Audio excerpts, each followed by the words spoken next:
September 1839, London. The air is thick with coal smoke and the cold drizzle of a fading autumn. A man with sharp, calculating eyes and a face carved from granite walks through the ornate, heavy wooden doors of the British Foreign Office. He carries no weapons, wears no military uniform, and holds no diplomatic title. But the tightly rolled parchment secured under his arm is about to ignite one of the most devastating and transformative conflicts in human history. His name is William Jardine, and he is not a statesman. He is a drug dealer. He steps confidently into the private office of Lord Palmerston, the fiercely powerful British Foreign Secretary. Jardine does not hesitate.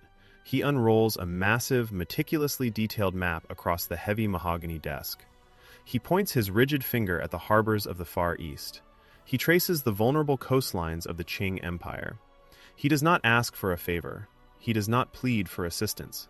He demands a war.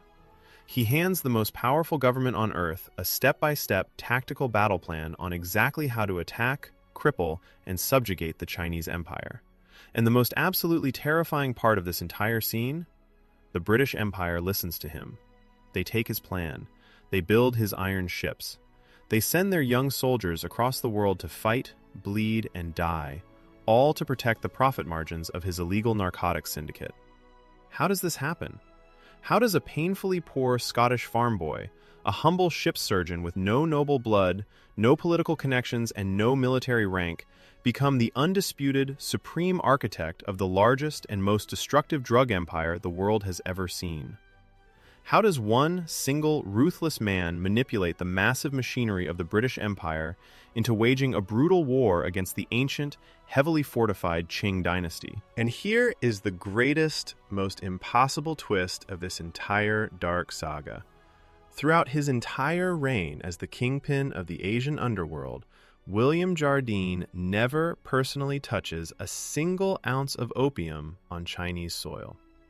How did a man build a logistical smuggling chain so flawlessly perfect, so legally untouchable, that he successfully subjugated 12 million innocent people to crippling addiction without ever breaking the literal law of his host country? To understand this monster of logistics, we must leave the corridors of power and go back to the mud and the misery. Long before the war fleets, the smoke-filled boardrooms, and the floating fortresses, William Jardine is just an impoverished boy running barefoot in the freezing, rain-swept fields of Dumfriesshire, Scotland. He has nothing, no inheritance, no legacy, no future. But he possesses a mind that operates like a cold, unforgiving steel trap. Desperate to escape the crushing poverty of the farm, he meticulously studies medicine. He earns a degree.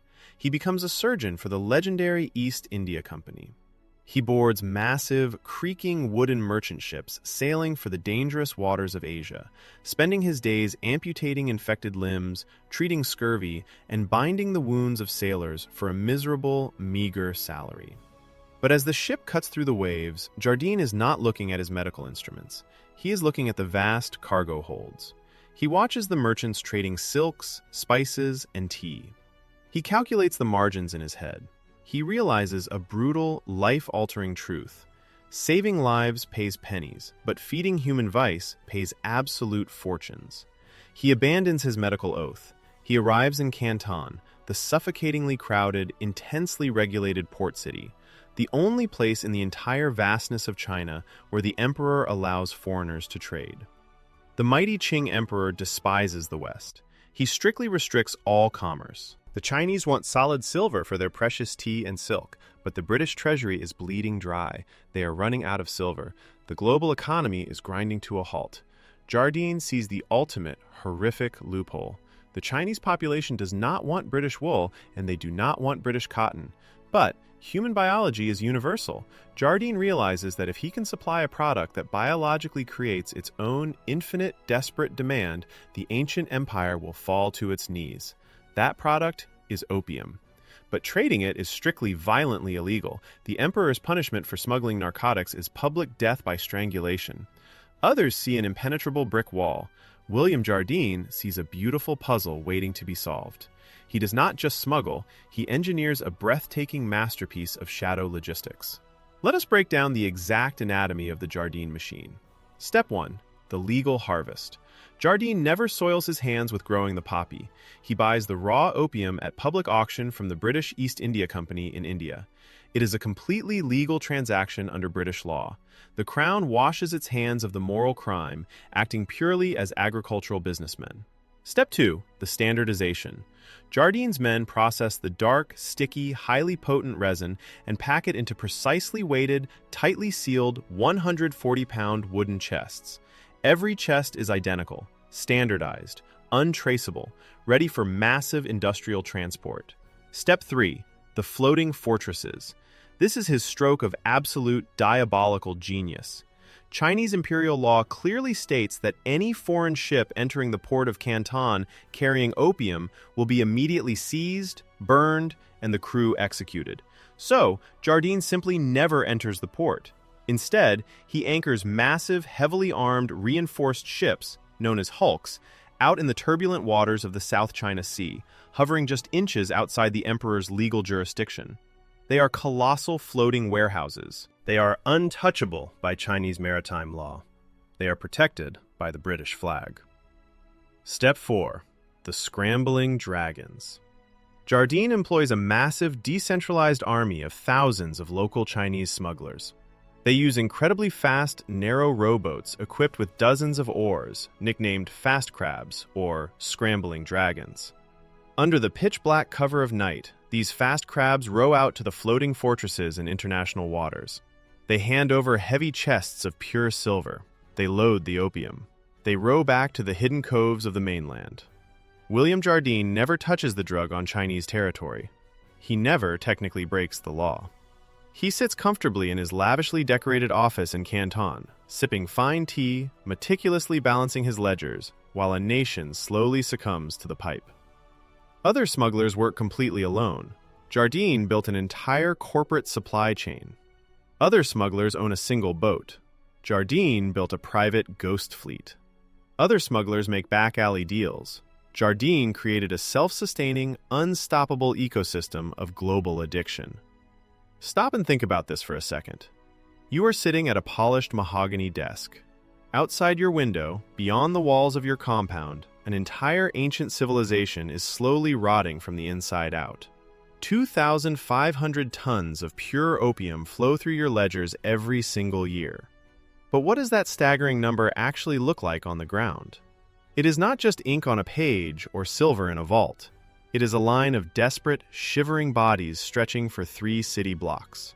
It is the hollow, sunken eyes of a former university scholar selling his books for one more hit. It is a desperate mother trading her own children in the street just to buy another ounce of the dark resin. It is an entire generation of proud soldiers, brilliant artists, and hard-working farmers reduced to trembling phantoms hiding in pitch-black, smoke-filled alleys.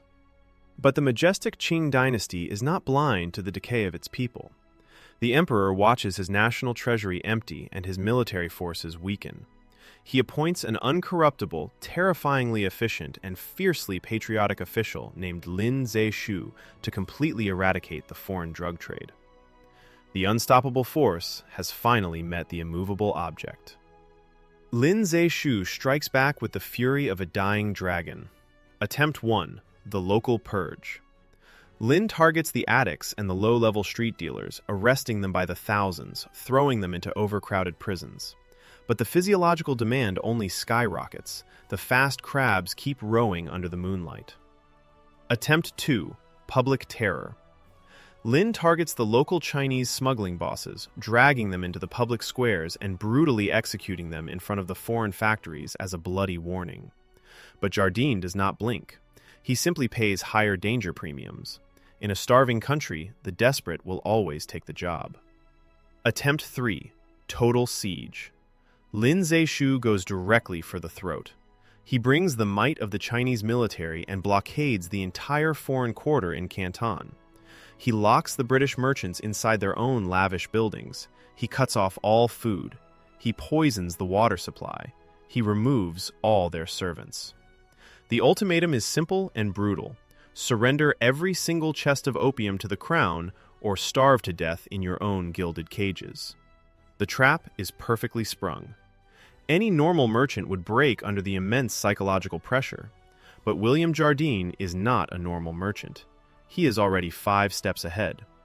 Sensing the shifting political winds, Jardine had quietly packed his bags and slipped out of Canton weeks before the absolute lockdown. He leaves his junior partners behind to suffer the agonizing blockade, securing his own escape to the open sea. He sails back to London, leaving a burning fuse trailing behind him. The situation in Canton reaches the absolute peak of historical absurdity and tension. Commissioner Lin Zexu successfully seizes over 2 million pounds of British opium.